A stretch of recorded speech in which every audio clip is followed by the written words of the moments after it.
This is an SM Media production.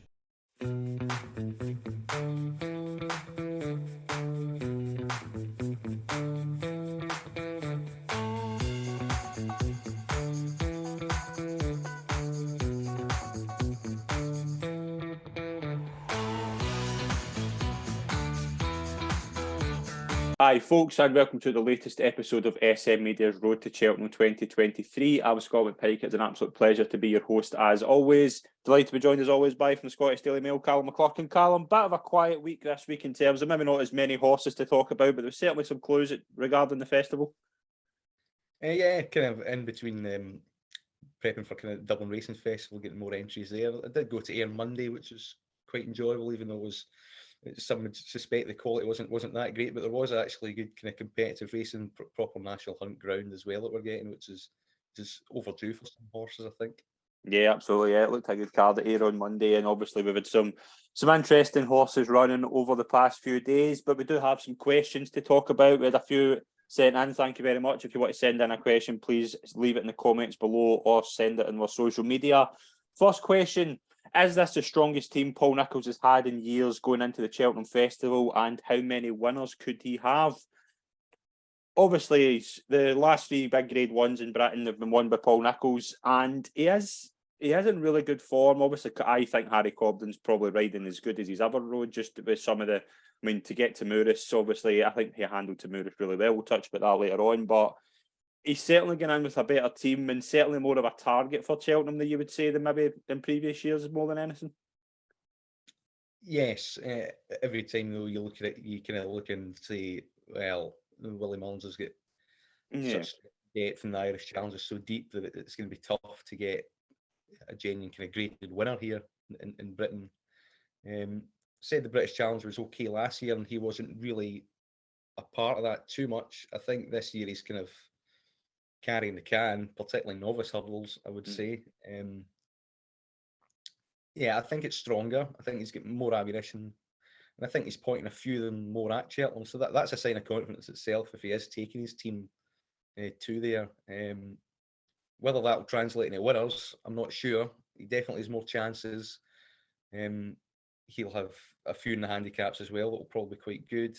He normally is one that's pretty high up in the Hunter's Chase for David Maxwell. So I think he can nick one. Whether that'll be a graded horse, I'm not too sure.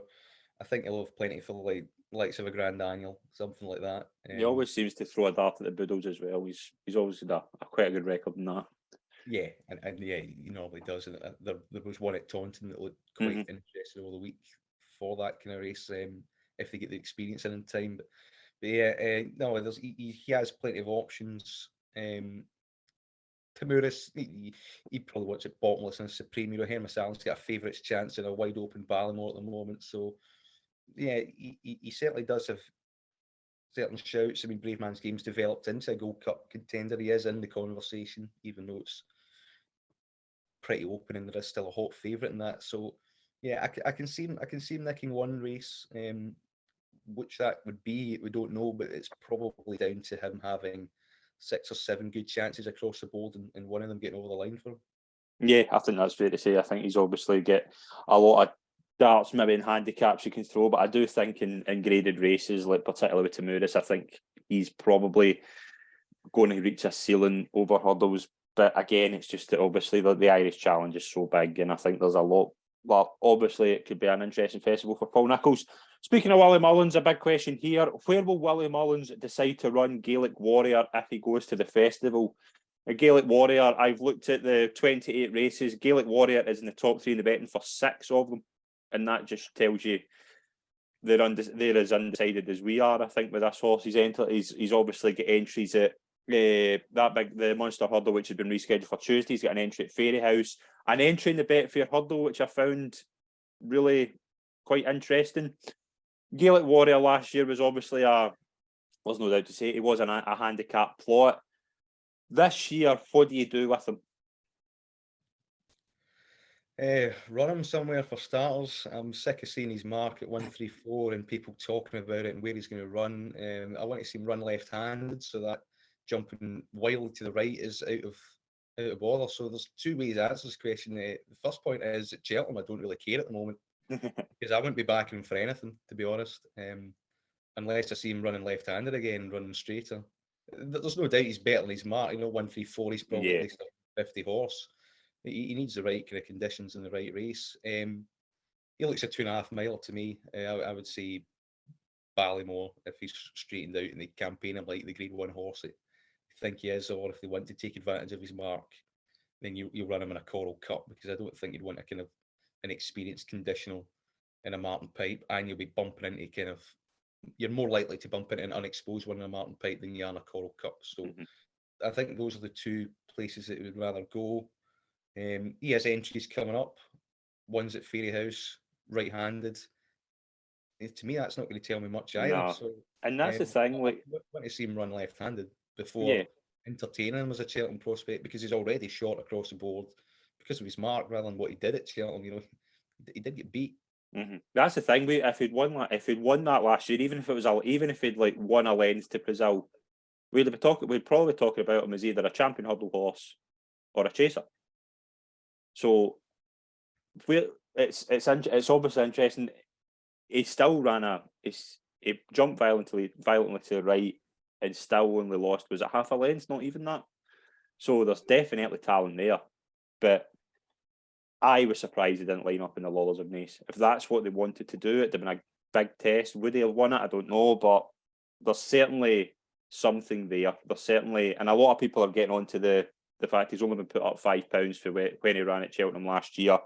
He ran in that nonsense race at Tramore where he beat nothing. Yeah, it's a standard maiden, really. Yeah.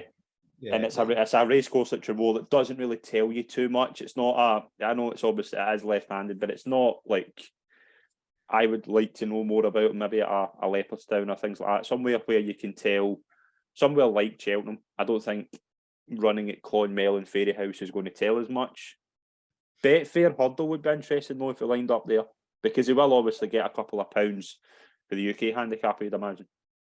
Yeah, and he'd get a decent kind of pace to run at normally a 2 mile or so. I mean, he can probably cope with going back down trip, but the two runs that we've seen of him, it's one very raw run in the Boodles where he jumps extremely right, and then a maiden where, it's a full bunch of kind of non-triers really in behind, and he wins as easily as he likes, and his technique's not, tested at all because nothing's gone for him. So for a horse that's been radar for the best part of a year, we still know very little from his two runs, and he's short enough across the board for me that you can kind of ignore him, to be honest. Not ignore him, but kind of know where he's going to go. So he is kind of Ballymore standard. No doubt. You need to be kind of 150-ish, pushing that. I think he's good enough to do that in his mark. There's definitely potential there, but he's priced accordingly everywhere he goes, and you haven't really seen enough from him to kind of justify backing him anywhere for a track like Cheltenham or a race of that nature just yet. Yeah, absolutely. Final question. Are you surprised to hear the news that Davy Russell is returning to the saddle after the injury to Jack Kennedy? First things first, before we go any further, Jack Kennedy just has no luck with injuries, doesn't he? 5 broken legs. Yeah. Collarbones. And he's only 21, not like that. 23. 23. I mean, it's like, that's 4 years or something. He's kind of 5 broken legs and 4 collabones, dislocated shoulders and stuff. I mean, you've got that kind of famous picture of Ruby Walsh with the kind of all the injuries he's had. Yeah, and Jack Kenny's working through that even quicker than he is. He's had horrendous luck, and particularly this time where being in front in the Irish champion jockey scene as well. Getting his break with Davy Russell retiring for a bit. You think, this might be a season where he's going to finally get a clear run at things and really prove what we all kind of know is how much of a great rider that he is, and it's just not quite falling for him again. And Top Bandit as well, and Gordon losing another good horse there recently. He's had bad luck in that regard. 3 strike life this season already. So everyone remembers Ginto in the Bartlett last year. So it's been kind of a tough time for them. So you can see why that Gordon Elliot's been quite keen to bring Davy Russell back and into him. Yeah. Speaking of Davy Russell, obviously, were you surprised when you heard the news? I think we'd heard maybe there was talk of it, but it's probably, I think, more fitting to go out at Cheltenham than it was at Thurles. Well, I mean, Jack Kennedy might make it back for Cheltenham. It's not totally out the question, but I think it crossed everyone's mind when it happened to Jack Kennedy that they might ask him back, and that's what seemed to happen today. I mean, I think Gornelli asked the question rather than Davy Russell saying, "Do you want me back for the short term?" And just the experience thing and the timing and the circumstances of it. I think it's got absolutely nothing to do with Davy Russell's. I mean, I think he's quite content with his retirement decision. He's made it clear as well. He's just coming back for the short term as cover. I just think Elliott feels it's a year too soon to kind of thrust John Gainford and Samuel into that kind of environment yet, particularly when we're approaching the business end of the season. Yeah. And David Russell's, if it was months down the line, I don't think it would have happened. Just the fact that it's a couple of weeks, Russell's going to be fit enough to do. He's coming back at Fairhouse on Saturday for 2 rides. I think he's been riding out a lot as well. He said there was a quote that he'd been riding out more than he's ever rode out. Yeah, he's still a key part of the team as well. He's still going to be riding out. Ruby Wall still rides out sometimes for Mullins. Like Barry Gerrity does it as well. So that's not particularly uncommon, but he's only there in Fairhouse for a couple of rides. So I wouldn't expect him to be like fully booked 6-7 rides. If he does get to Cheltenham Festival, it'll be kind of the 3 or 4, but kind of the main ones for experience purposes, really. John Gainford, Sammy might be slightly disappointed. I don't think John Gainford did much wrong in the likes of Jerry Calum at Limerick or Irish Point and the Lawlors Of Naas. So it kind of goes of just kind of just the timing for all parties means it makes sense for Davy Russell to kind of step in for what will probably be a couple of months. Yeah, absolutely. We'll move into the recap.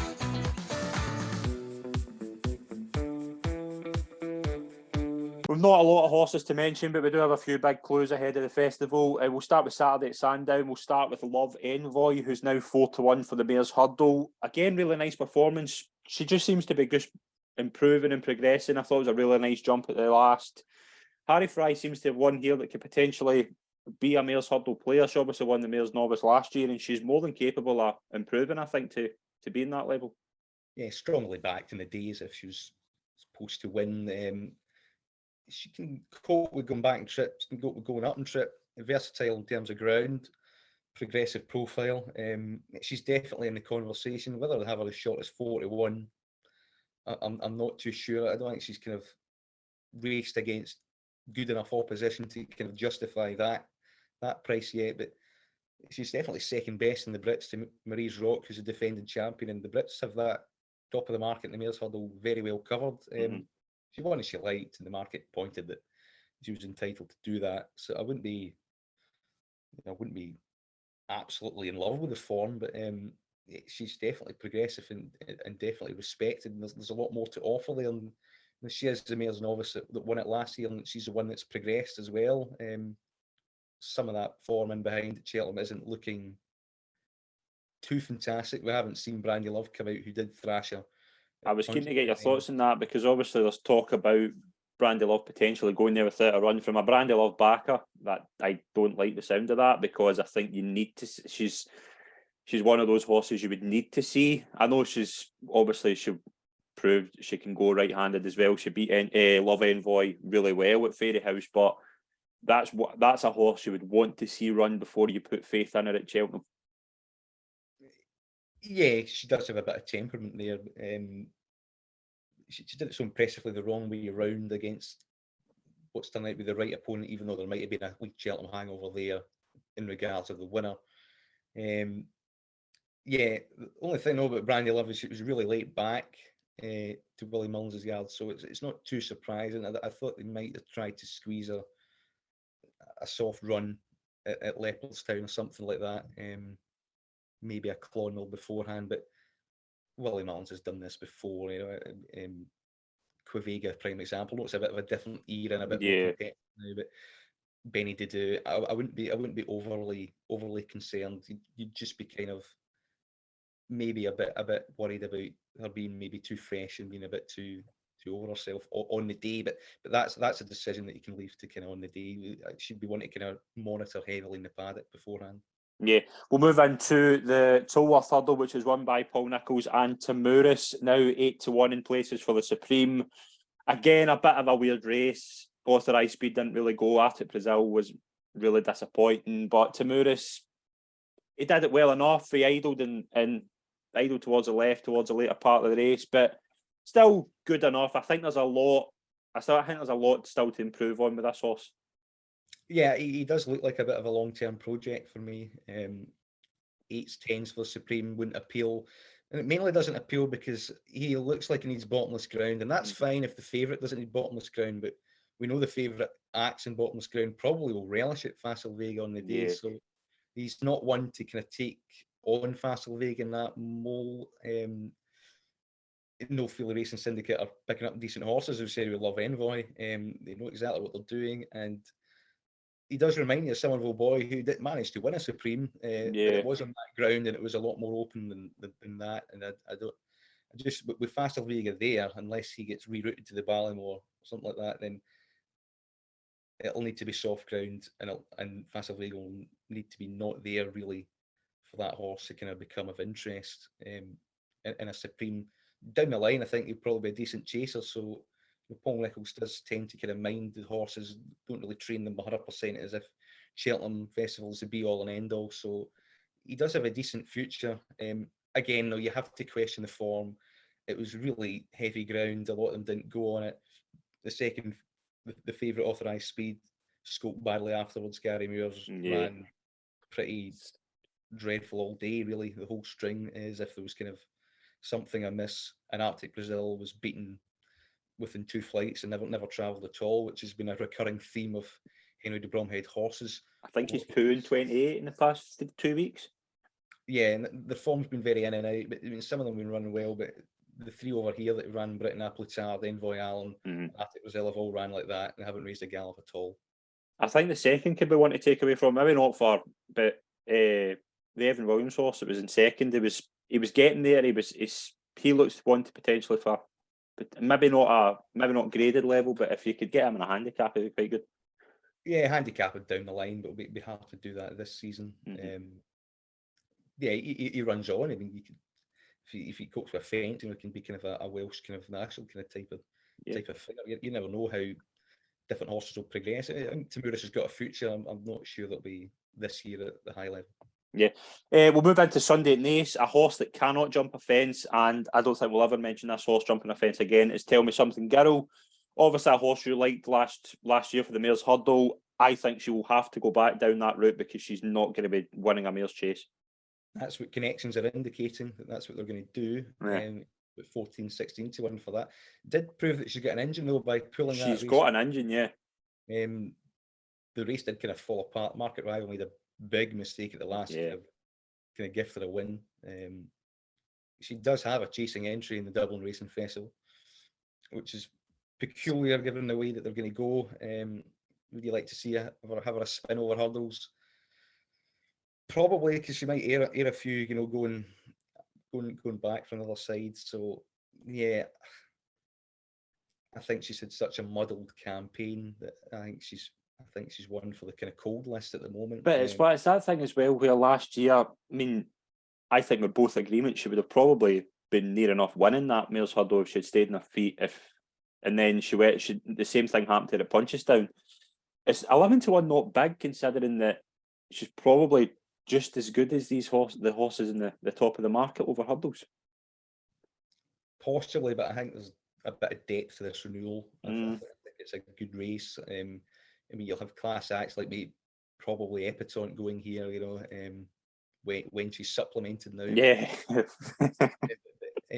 They're likely to go. I think Echoes and Reigns can be a better horse this year. She wears it well, brings something different to the table. Queensbrook's a stayer. Marie's Rock's getting better, and she's a defending champion. Love Envoy's new to the scene. It's upholding Mares Novice's form, and you've got Brandy Love in there as well. So I think she does have a bit to prove. You'd like to kind of see her have maybe a run over hurdles, a soft kind of pipe opener or something, just to kind of allay that fear in your mind, because there's been too many outs and ins recently for her, and some of it's been bad luck and some of it's been deliberate campaigning, but she is that kind of price for that race for a reason. I think it's pretty Yeah, we'll move into Appreciate It. It's now 4-1 for the Arkle. Hasn't really changed in the market. I thought it was fine. I thought it jumped well enough. Obviously, the unfortunate incident with Top Bandit. I don't think we've learned an awful lot here, but the thing that I would take away from it is that this horse is potentially either an Arkle or a Turners horse, and with the 3 entered in the Irish Arkle, I don't see all 3 of them lining up in the Irish Arkle, let alone the Cheltenham Arkle. Probably not. Willie Mullins will just enter them all anyway, so you won't know till later on. But the one box that he ticked there was his well-being. Yeah, he's strung a couple of runs together now, and there's a Grade 3 kind of 2.5 mile beginners novice chase that I thought he might go for this week instead of that, and he didn't. Flame Bearers on a 2 miler as well, so he could come back into the equation with a good performance there. and just San Ra as well. He jumped well. He a bit left. Appreciate It. Yeah, He's getting a bit in terms of age. It's obviously lightly raced, but he's getting older. I do think he'd be better over 2.5 miles. But Willie Mullins and his even when he's back in his hurling days, he's going to keep him at 2 miles until he's beaten. That's a consistent thing that he said about this horse, and the only time he has been beaten over that trip was in a champion hurdle where he travelled really well and then blew up because of fitness. Basically because of fitness, really. So he does have the pace to cover it. And if Dysart Dynamo's there, and John Bond's there, he is going to get a truly run kind of 2 miles to run at the moment. The Turners looks a bit weaker. You could argue that if he's the classiest horse, novice chasing wise, between 2.5 miles, which I suspect is true, you'd reroute him there for the easier race. So there is 2 ways to look at it. Come nearer the time, I think he's more likely to be switched to Turners. Right now, though, I think he's going to be campaigned as a 2 miler. Yeah, I mean, if I was to put you in the spot and say El Fabiolo, Dysart Dynamo, Appreciate It, what's going to the Arkle, what's going to the Turners, I think Dysart Dynamo is the only one you would definitely say will run in the Arkle, because he was a keen hurdler, seems to like that. He seems to be a better over the 2 mile trip. Whereas El Fabiolo, I think we saw at Aintree, he can stay on. Appreciate It. We've both said for a couple of years he looks a stayer. He looks as if he can handle a step up and trip. I think it's Dysart Dynamo is the only horse you can nail down and say he's going to the Arkle. Yeah, he's the one that wouldn't really get 2.5 miles down the line. And then with regards to El Fabiolo, he brings kind of a concrete line of hurling form from Aintree to John Bond, so they know they can get near him with that horse. And they've got James DeBerley, who might be campaigns a 2.5 miler. So you'd be leaning towards a 2 mile route with him as well at the moment. So Appreciate It is the one that I think the one that's the most likely to go 2.5 miles, even though it's not nailed on certain, because I think if Dysart Dynamo does make the required jump from a good beginner's chase to holding his own in graded company, then I think that's a green light for Paul Townend to ride Dysart Dynamo in an Arkle and Appreciate It in a Turners, and that's how you split them up. And El Fabiolo and James DeBerley would be ridden by, Darryl Jacob and the corresponding races in the Arkle and the Turners as well. So that's how you would logically split them up in my mind at the moment. But it's all down to Dysart Dynamo in that regard to prove that he can do it up great. Yeah, we'll move into the Lawlors of Naas, which was won by Champ Kiely. A funny race, not a funny race, but I think there was a lot to take away from it. Obviously, the winner has improved the form in the Lawlors of the Royal Bond that was won by Marine Nationale. I think he's as short as 4s now for the Supreme. What was your overall takeaways from the race? Because I thought Irish Point was probably the one I would have said was the one that is most likely to win at Cheltenham, going down and trip compared to Champ Kiely. I can't have Champ Kiely for a Ballymore at all. I know we had this discussion off air. There's a lot to take away from this race, I think. Yeah, and there's 2 hurdles missing at the end. It's not ideal for a race of that nature. You would think they would run it maybe even an hour later just to avoid that. Yeah, or earlier. That's one of those things that happens quite often. Irish Point made a big mistake the 4th last, which was the second last, that kind of knocked him back. But it was it was well controlled from the front. You know, the front two were always kind of the front two throughout. Grange Clare West was well fancied, but then he kind of coughed. Very keen as well, yeah. So he was been coughing. So I mean, at least they've found something there. But he has had these kind of issues. But like classic Getaway in the chasing scene, you know, he's gone very quiet with no entries in Dublin Racing Festival. These horses at Cheveley Park have had, those two in particular, they have had historical kind of issues. And I've been mindful of them going forward. I thought the winner dictated things well. He's just been on the go for a while, so I don't get any impression that he's one of William Mullins' top ranked novice hurdlers. Yeah, I think he's went further than they thought he would. Yeah, that's my opinion. He's been on the go for quite some time. He'd be a player. Is he going to get his own way tactically up front like he did there? I mean, they reverted to those kind of tactics that didn't quite work out in the Royal Bond. And sent him forward again. He settled a little bit better, and that worked the Oracle, and it was a well controlled race. Irish Point ran well. He did an each way chance, and wherever he goes, he'd probably appreciate a bit of better ground. So you might lean Ballimore with him. But I thought Don Rising was quite unlucky as well. He got a bit kind of held in at some point as well. Not that he would have probably got any closer, but he did have a wee big kind of point where you thought he's travelling quite well. Then he just get back kind of held in. Yeah, if you're in the rear, you'd really kind of no chance. So he kind of developed. Yeah, he might be one from Martin Pipe or something like that. You can see him maybe progressing into that. I think Irish Point's equally as effective over 2 miles and 2.5. So I think he can go anywhere, and he probably wants a bit better ground these days as well. The overall complexion of the race, I was just expecting a little bit better. I don't think there's quite a festival winner there. I think there's horses that you'd seriously respect, but I didn't. Maybe because of the pass renewals, you're kind of left. I think that'll definitely win. It'll definitely go off like 41 or shorter for wherever it goes. I don't think that was the case in that renewal.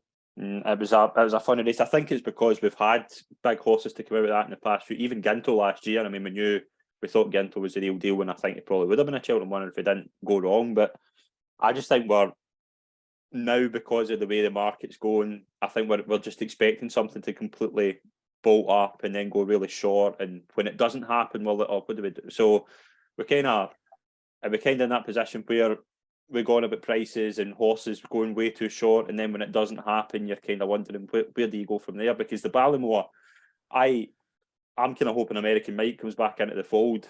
He's entered in that 2 mile 6 race at February, which I don't really like for a Ballimore because I think it produces more Bartlett horses. But I think the Ballimore's wide open. It's a race that you kind of that you look at, kind of take encouragement from, because there is opportunity there. Regards American Might, I mean, the Affordale Fury was the horse that kind of fought that in the finish, and that horse did look kind of, I mean, running the Lawlors of Naas. I know it was a bit of an outsider, but it looked a spent force, really.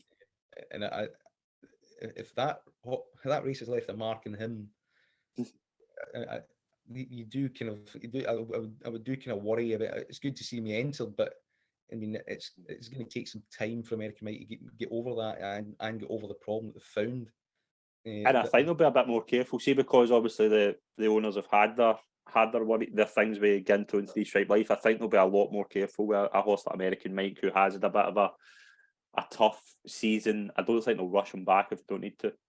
Yeah, you don't want to pound novices for just for the sake of it to get them to Cheltenham in tip-top shape. You know, there's a future with them down the line. You know, you can get comfortably 3 or 4 good years out of them after this. Yeah, I mean, I just think it's the nature of the race. Lawlors of Naas, you just expect a top class horse to come out of it, and when it doesn't, it does kind of it clouds the picture rather than you expect it to kind of be a lot clearer after the race. Yeah, it's a lot cloudier. So I think quite a lot of novice hurdlers are like that. Well, it's only Fast and Vega that you'd think would be a complete and absolute odds-on banker at the moment. Hidden Valley Lake's looking good. Is definitely the right favourite in Albert Bartlett. but there's plenty of depth in behind there, and the Ballymore, is quite wide open. Although I mean, Hermes Allen has definitely enhanced his claims, and Champ Kiely has done what he's done. He's a Grade 1 winner over the trip, so he definitely merits respect. Even though I suspect that neither of them are world beaters, but it does open the floor for these some of these unexposed ones that have got some decent entries coming up next month to maybe throw their hat in the ring. Probably over an insufficient trip, but they'll shape well enough to go Ballymore. Yep. We'll move into a maiden hurdle at Naas that was won by Hunter's Yarn. Again, we'll need to spice up his jumping. I don't think he's top rank among the Willie Mullins team. He lost it in November to the Big Doyen. I think was second in that race. He might be one maybe down the line for maybe a handicap or something, but it was okay enough actually. He did what he was entitled to do. Impressed? He screams a Martin Pipe type to me. Think so? Yeah, I think he tried initially over Filler when he get beat, and then they kind of took it easy with him. And then Paul Townend admit they got it wrong the last day with his ride. Was it kind of forceful enough? May have needed it. Did come on for it. A bit scruffy at times, but yeah, the way he's been campaigned is very Galloping Deschamps like. Mm-hmm. Very quietly over 2 miles. He does have another high-profile entry in the Dublin Racing Festival, and that 2 miler. If they do go there, I expect him to make such a minimal impact that they won't notice, and he will get a handicap mark after that as well. So yeah, I think he screams this, and he will definitely do better over a longer trip. I feel. Yeah, I think he'd be one to seriously watch for that race. Yeah, There's a few that are shaping up that way, but he's one. Yeah, I think you're right. I think that's exactly the thought I had as well. Monday in Taunton, another Paul Nicholls horse to mention. A horse you quite like was Rare Middleton. 25s in places for the Triumph. Again, might be one for a Boodles as well. A bit to tidy up in his jumping, but there's no doubt it's a bit promising. Yeah, I'll watch this at Ayr and I'll back the Kim Bailey horse against him. I was quite impressed how he kind of pulled out the fire. I'm like, pull out the fire. He actually won by half a length, basically on the bridle, but he was a bit sticky at times. You knew he had this kind of flat background from Ireland, an expensive purchase. So he's definitely one to work on. Paul Nicholls touted the Adonis afterwards, which isn't a direct positive sign for a Cheltenham trial, but No. He's going to pay his own way in his own kind of races. So he might not be a Cheltenham horse, but he might be Kempton and possibly Aintree kind of type. I think there's a lot of kind of more morale about him as a progressive kind of younger horse that they want to keep sound. There was just a lot to kind of take out of it, and there was a lot left in the tank by the looks of it. So yeah, that was one of a fourth timer on the day for Paul Nicholls there. So he's in very good form. Yeah, absolutely. Yeah, a couple of bits of news as well. Obviously, with the entries for the Champion Hurdle, Mares Hurdle, and the Stairs Hurdle. Probably the takeaways. I think there's a few. Nicky Henderson forgot to enter Epiton. There's a thing with Champ as well that I don't know what's happened there. Honeysuckle was the one I want to get your thoughts on because she's entered in the Champion Hurdle, obviously, and the Mares Hurdle, but Peter Maloney, the racing manager for Kenny Alexander, said she is either going to go for the Champion Hurdle or retire.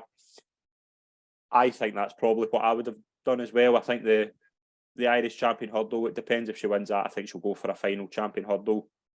Again, are you surprised to hear that she's definitely not going to be campaigned towards the Mares? No, I think that's the right move. I think they've listened to kind of the mood music over that and thought, yeah, what's the point? The Mares Hurdle's a better race than normal as well. So yeah, there's a lot more credence in getting beat in a Champion Hurdle than winning a Mares Hurdle. Particularly if you're a two-time defending champion of a Champion Hurdle as well. That's the kind of key difference there. She's already won a Mares Hurdle as well. So yeah, you just go in, nothing to prove, and there's more face saving than getting beaten a Champion Hurdle than getting beaten a Mares Hurdle as well, I think. So that and she might be going down running second to Constitution Hill. We'll be looking back in a few years' time saying that's absolutely no disgrace to end your career on. The Irish Champion Hurdle, I think she's probably priced up a little bit defensively against State Man. I think she's favourite ahead of State Man in my book.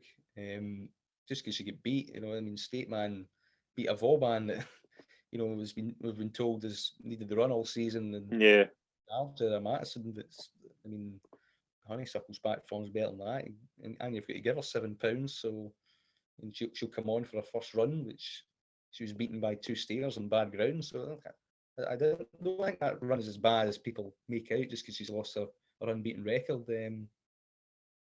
Yeah, I think she can kind of come back a little bit. I wouldn't be surprised if she won the Irish champion and was second, a good second in the champion hurdle. Yeah, Manila Kakunar is unlikely to make the Cheltenham Festival. Willie Mullins confirmed that he had picked up a setback. You had pointed out the other day that you think he was very unlikely to do much at Cheltenham. Again, it just means these 3 mile horses that Willie Mullins has, it's a lot more kind of.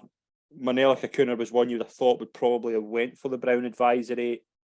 It's a bit of a weird division for Mullins at the moment because he's so many horses, but he's going to need to either split them or decide what he's doing in the next couple of weeks, and he's not really many 3 mile races between now and Cheltenham to do that. Yeah, and the one in Dublin Racing Festival was 2 mile 5 basically, which is more akin to a Turner's trip than a Brown Advisory trip. So yeah, it's an awkward one. Manila Kakuna, he's never been a horse for me at all. He runs creditably, but I think he's just short of top class level. And that might have been enough this season, the way these divisions are going. But and I thought he jumped quite quickly out in front, and it's the same race at Classic Getaway. He's not been kind of sighted in since. So that did look attritional. Did go hard enough on deep ground that day. Maybe they just kind of overdid it in themselves slightly. So it's probably a novice chase to kind of look at pretty dimly down the line. He was a decent horse. He still can be, and he'll still probably make the grade. He's second at Bartlett. He's definitely not bad. But I don't think he quite got home that day, and I think he's a bit kind of slight in stature. I would have campaigned him as a 2.5 miler personally. I know that's against the grain of popular opinion, but that's what I would have done and put him up against Mighty Potter. Yeah, Gaelic Warrior seems to be his best kind of bet at the moment, and watching that Brown Advisory back, which I know it's been a good race. He looked a bit slow at times at the back. He strengthened up a little bit, but the main rival departing over Christmas as well. He didn't pick up Churchstone Warrior that convincingly, which does make you lean towards National Hunt Chase more. But if he's now your kind of main Brown Advisory player, and he's now won that kind of type of Grade 1, he really should be running in that kind of Grade 1 race. So, and James Abella could still go up and trip if they wanted to. So he does have a kind of couple of options there, but it's the depth of quality there is not quite there as much as his kind of 2.5 miles, as 2.5, 3 miles. I think it's a little bit weaker. So yeah, you'd be opposing the likes of if Jerry Calum and it turned up soft. I mean, I think you'd be absolutely thrilled if you could go on him at a decent enough prices at 6s or 7s. I think he'd probably be the main one you'd be looking at the moment in that open division. And then you've got the Brits of the Real Whacker at Time Hill, which maybe slightly unconvincing profile, but definitely going to go there. So that's a plus. I think they'll probably have a chance. Yeah, absolutely. We'll move into what's coming up this week.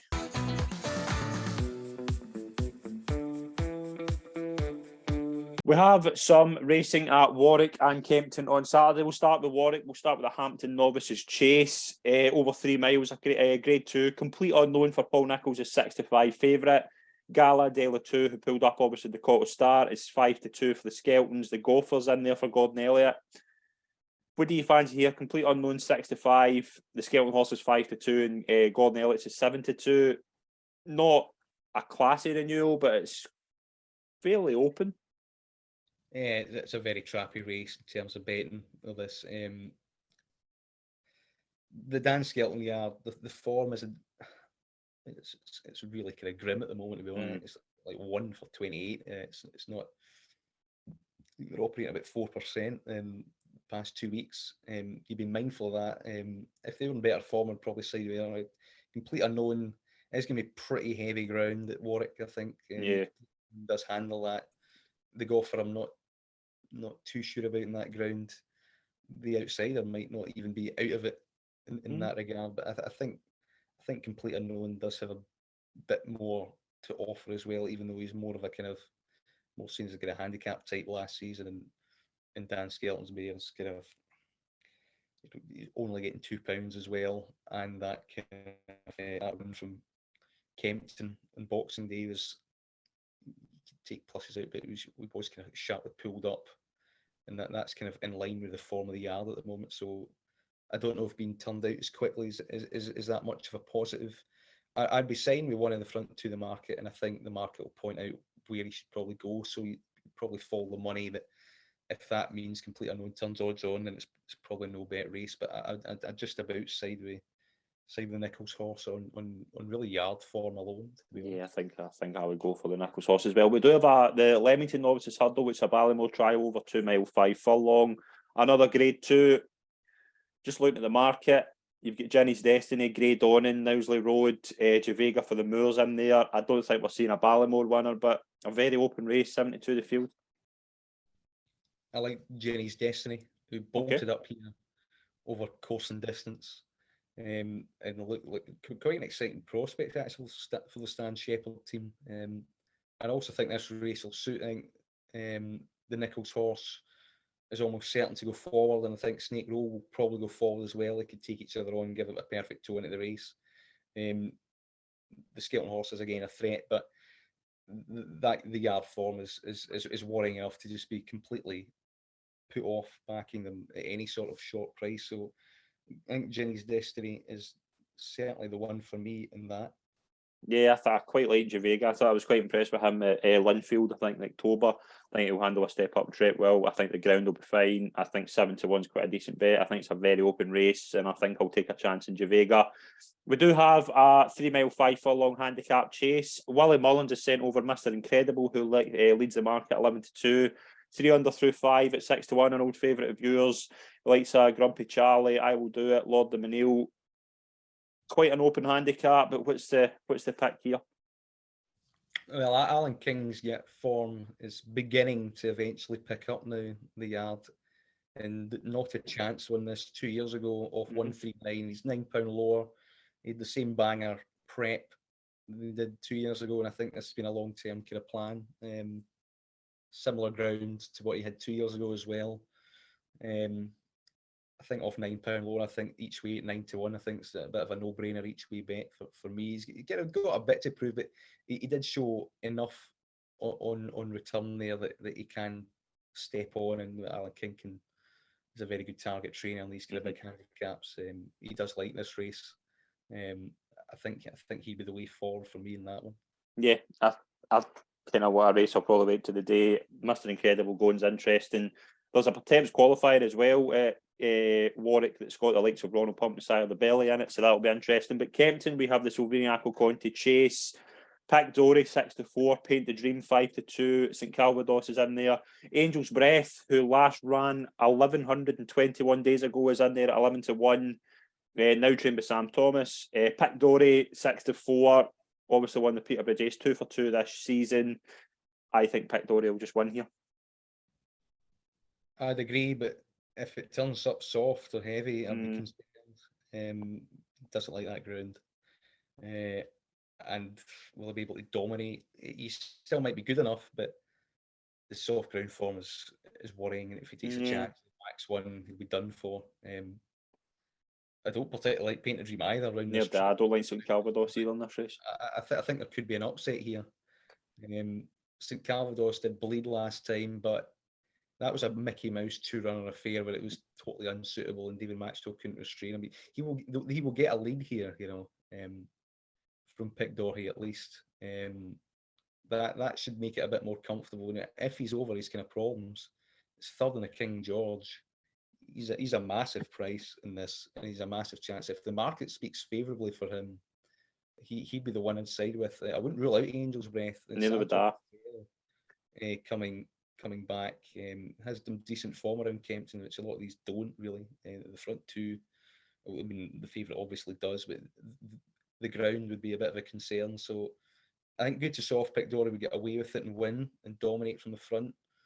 But I think think if it's soft, I think St Calvados has got a big chance, and I keep an eye on the market about Angel's Breath just in case. But I could see a potential turn up here. I wouldn't rule out Paint the Dream. I just don't think Kempton's a suitable kind of track for him at all. But it's an interesting race. And the market's starting to kind of level itself a little bit more, mainly because of the ground factor for Pic D'Orhy. I think it's a bit of a doubt from him. We'll move into the Lanzarote handicap hurdle. Green Glory for the Charles Burns is 5-1. Outlaw Peters 13-2. Dubrovnik Harry's 8-1, 10-1 bar. Green Glory is one there's a big talk that this could potentially be a classic Charles Burns handicap kind of plot. 5-1. Do you think he's worth it in this race? I can leave him alone in this. I can see why. Obviously, I mean the trainer's name's automatic respect, but I mean the form overall here doesn't really stack up. So he would really have to be well in. Probably is, but he really would be to be a factor here. And there is travel problems. The wind and rain's been horrific this morning, so they're having difficulty getting over, which is not ideal for prep purposes. I don't like Outlaw Peter either on this ground.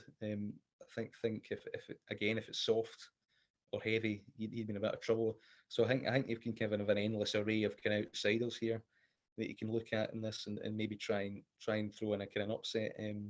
I do have a long list of. I think West Balboa is ridiculously well handicapped for the Skeltons, who do target this quite well. But again, the yard form's a bit of a concern. But if he did drift out maybe a little bit further, he'd probably be of interest. Harbour Lake is an obvious chance. Cobbler's Dream won it last year. I mean, Quinta de Moor was going to place in it last year, and Ben Pauling's in a lot better form, and he can mark one out. I wouldn't rule him out. Scarface for the Tizzards as well is pretty unexposed, and he looks like a kind of all season he's looked like a candidate for a kind of Lanzarote, and some of Joe Tizzard's horses are beginning to run into form. Even and up for Prole as well is one that I wouldn't dismiss at a massive price. Down in the weights, he was 6 in it last year. He kind of get tapped for toe and kind of stayed on a little bit. If it does become attritional, I think he'd be a lot closer. And even WizKid, I wouldn't rule out for Dr. Richard Newell, because every time he's put a claim on board that horse, it seems to run a season best. He's done the same there, and claiming jockeys have a really good record in it. Yeah. Interesting entries. You've got Lisa Petland Hills in there as well. Scarface, I quite like at a price. Staghorn, I quite like at a price as well. I would definitely back something at a price, for sure. Yeah. I'd take 2 or 3 against the field. Whatever ones you land on, good luck. Yeah, it's a very open handicap. Sunday we have the Moscow Flyer Novices Hurdle. Always a very interesting race with the Supreme in mind. 5 runners. There is not a lot of quality in here, but one horse that stands out is Empire Epée, who was quite impressive on debut for Willie Mullins. Again, Willie Mullins throws a lot of horses at this type of race with a view to Cheltenham. Do you think Empire Epée could be quite a good horse for the festival? Yeah, I mean, he's definitely going to be a Supreme horse, isn't he? I mean, he's campaigned like that. If he wins this, he'll definitely Supreme. The history of Willie Mullins' runners in this race transferring to the Supreme is very generally very favourable. Yeah, you'd expect him to win. Whether he should be 1-3, it's not a quality. It's not a quality renewal. He should be now. Taxer Max was in it, wasn't he? Yeah. The rounds, so they pulled him out. So that makes sense. The Model Kingdom's probably the sole danger. She could be anything. It does have this kind of unbeaten profile coming into it. Whether she's ready for this kind of assignment in comparison to the odds on Jolly is another thing. It's not a betting race. It's one to sit and probably enjoy. And I can see why people have nicked maybe 12-14 about Imperi Passe each way for Supreme, because if he wins this, as he's expected to do, he might be 6s or 7s. Yeah.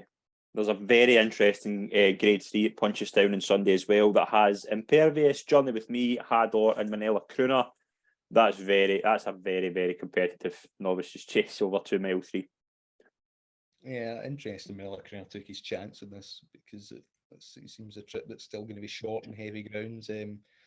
Interesting to see if Impervious stays, I would think. And Johnny with me has to kind of build on what he did last time. I wouldn't back Manila Cruna over 2 mile 3. I would back Manila Cruna over 4 mile 3. I think he needs every yard 3 miles. He did have an entry, didn't he, in the Hampton and got a mark of 1:46. So whether that was fishing to try and get him in a Kimura or something, it was interesting. Given they've got chemical energy in the National Hunt Chase, but they might have to go National Hunt Chase with this fella. So I know Gordon Elliott kind of does these things trying to find marks for them, but it does plant a seed of kind of uncertainty, and it makes you believe that they don't think that he's quite a graded horse, even in novice company at the moment. But he can run a race. He's a solid enough type. You know, he's not been out the first 2, 4 last 5 times without pulling up. So you'd have a tiny squeak. I think Johnny Mimi's got a better class, but Manila Cruna's probably been the most sound jumper of the. I kind of think I'm Impervious. I think this could be a big day for Impervious. Again, Johnny with me, I think, is very similar. Obviously, I liked him last year. I think he needs further, not shorter. I think he could be potentially one for the 3 mile division. I don't think they're obviously going to run Jerry Calum and Johnny with me in that race, but again, they might have a view to running him in a tunnel. I don't know, but I would probably just side with Impervious in this race. And we are going to move on to our Ante Post selections.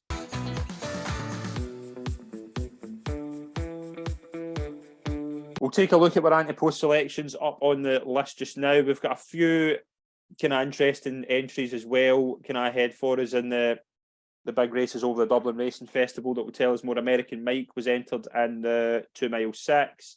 A lot of interesting things coming up in the Ante Post selections as well. It's getting to the stage now where things are getting caught without really doing anything, but I would say we're both okay. We're both okay. You've got a couple, got 3 card brag for 14s down to 5s. Chapeau de Soleil's been down from 10s to 7s. Energamine's now odds on for you. I've got Gaillard de Manille for the National Hunt Chase. Lossy Mount's a good one as well. Couple of bad ones in there, but pretty steady, I would say, so far for our Ante Post selections. Yeah, and steady's probably quite an achievement given the prices that we've got on offer and what we've got to work with, and how far away down the line we are. So yeah, I'm pleased that kind of none of them are categorically ruled out. Even Brave Siasa get an entry for the Ryanair. Yeah. I mean, there's a few. There's a few. Obviously, there's a stinking one. Obviously, Jet Power's the one that stands out for me. American Mike was 9-2. He's now 18-1. Couple of bad ones, but again, it's the nature of Ante Post betting. But we do have one each for the festival this week. Do I go first or second? I'll go second. You go second. I'm going to go first now. This is a view towards the Albert Bartlett at 33-1. Again, this horse is a horse I follow for a couple of years. Let's be clear about it for Gavin Cromwell. 33-1 has some form in behind. Obviously, he's been beaten by Hidden Valley Lake quite comfortably, but he's always struck to me as if a Bartlett trip and a track like Cheltenham would suit him to a T. He's ran 4 times this year and hasn't won, but he's always seemed to progress every race. Now, he's maybe not the level you would say he's maybe going to win it, but I can certainly see him hitting the frame. I think 33-1 is quite big for him because he's got some good form in behind. Hidden Valley Lake beat him. I think Sandown and has beat him as well. He's been a hard horse to keep right. I fancied him last year for this, actually, before he was ruled out for it. He's a hard horse to get right, but I think he could be an interesting horse at a price. I think the Bartlett's full of 10, 15 horses who are kind of all in the same sort of thing, where there's nothing really standing out about them. They beat each other. There's nothing really standing out. I just think there's a play to be made here at 33s, and I'm going to go with Let's Be Clear about it. Gavin Cromwell's obviously probably one of the best trainers of a 3 mile hurdler, I would say. Obviously, he's got Florian Porter, won it with Vanillier in the past. It was a really, really impressive performance from Vanillier. He didn't do much over fences, but when it comes to hurdling, a staying hurdler, I don't think I would have any worries with Gavin Cromwell as the trainer, because I think he's probably one of the best in the game at that.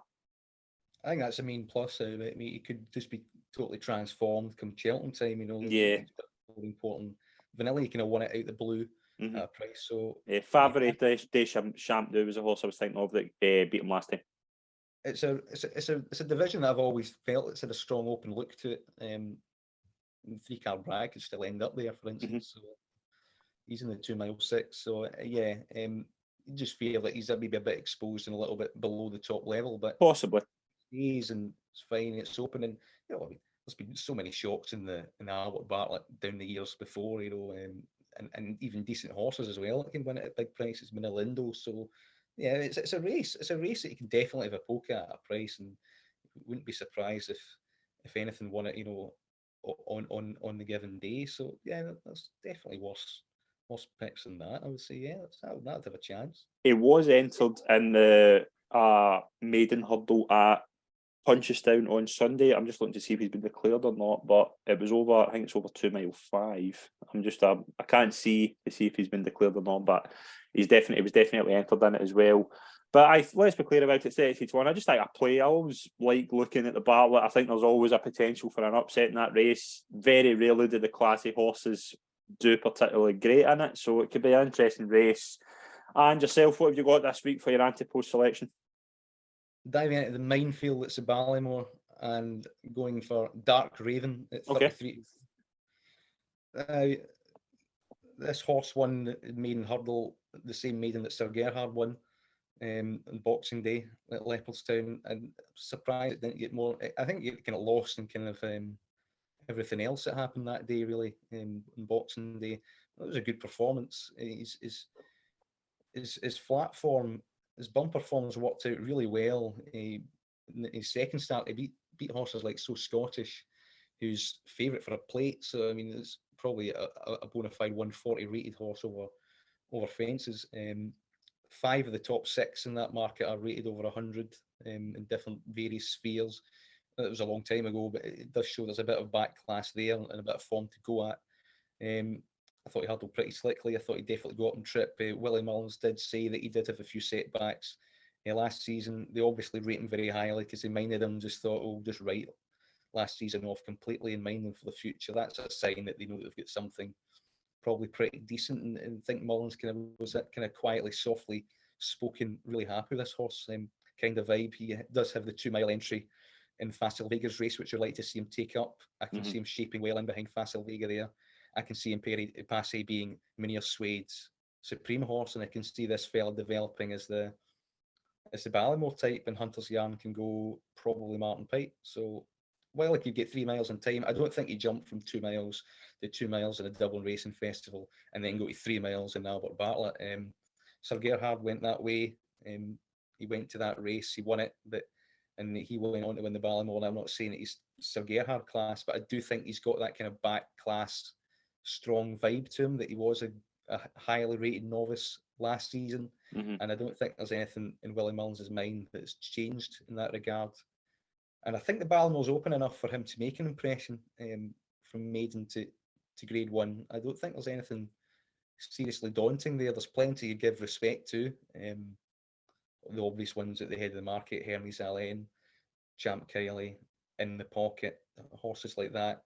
I do like In the Pocket, but he is now as short for a Supreme as he is the Ballymore, even though you'd probably have him down as a Ballymore type, and he's getting an entry in that 2 mile race at Dublin Racing Festival as well.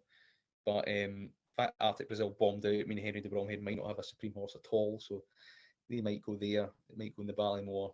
It's just a bit up in the air with him. I do think that Raven's a 2.5 miler, and if they keep him sound, which I think they have by taking the season off, taking things steady with him and retaining his novice status and campaigning him as a high class sort that I think he is. I think 33-1 is definitely worth a poke, because if he shapes well, takes up his entry over the Dublin Racing Festival, finishes even a third or fourth behind a Facile Vega, I think it's going to gradually improve throughout the season. I'd expect Facile Vega to turn out a decent season's best there. I think that race, even all the way back to maybe 5th and 6th, will have a really strong look at it when I don't see much stand out. Overall 2.5, 2 mile form at the moment. Royal Bond probably being the best, but it's definitely not insurmountable as early season form. So I really think that Raven could make a decent impression in his next run, and 33s could be long gone by then. Yeah, 233-1 shots. People kind of say we're no going out in the market looking for value. We are trying. We are trying. And that's going to conclude this week's show. Calum, thanks again. It's been an absolute pleasure. Yeah, thanks again. Thanks again. And we'll see you all next week for a new show. As I said, please gamble responsibly, and we'll see everyone soon for the next show. Thanks very much.